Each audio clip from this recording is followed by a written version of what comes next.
Mapagpalang araw po sa ating lahat. Ako nga po pala si Angel Jan Adner. At welcome po sa aking Day 154 Daily Devotion ni Pastor Russell Ocampo. At para po ngayong araw ay ang panghuling series about Emmanuel, God with us. At ang topic po natin ngayong araw, December 29, 2024 ay The Word of God became flesh. At scripture po natin ngayong araw ay John 1 verse 14.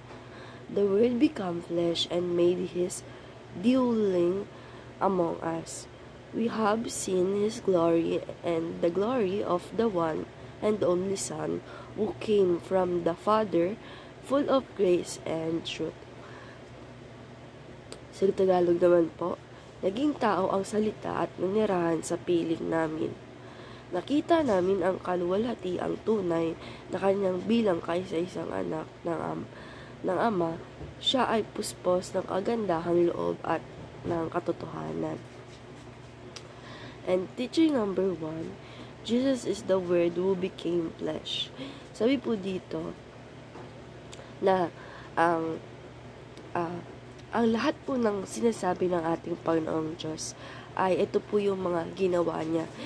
Yung mga creation po na nakikita natin ngayon, pati na rin po tayo, like kasi sabi po na, magbigay ng liwanag. So, nagbigay ang ating Panginoong Diyos ng araw na magbibigay sa atin ng liwanag sa araw-araw.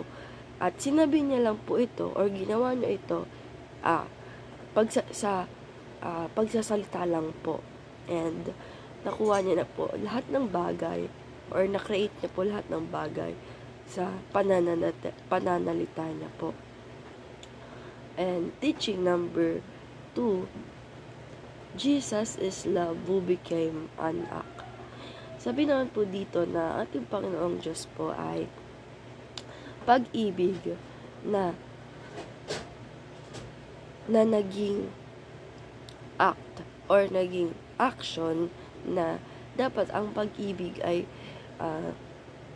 nasa ating lahat talaga. And ito po ang unang binigay ng ating Panginoong Diyos na pinakita niya po tayo ng pagmamahal, na sinagip niya po tayo sa mga kasalanan natin, at ito po ay nagpakita sa atin ng pagmamahal na dapat gayahin ng bawat isa. And teaching number 3, Jesus is the sinless who became sin. Sabi po dito na ang ating Panginoon Diyos ay walang kasalanan. But yung mga kasalanan natin ay napunta sa Kanya, kaya po naging makasalanan siya. And ito pong kasalanan na to ay nagpapasalamat tayo dahil hindi na po niya sa atin binigay, but sinakripisyo niya po yung buhay niya kahit nasasaktan siya. Ay siya po ang nag-ako ng mga kasalanan natin na kahit wala siyang kasalanan. And application number 1, embrace uncomfortable life.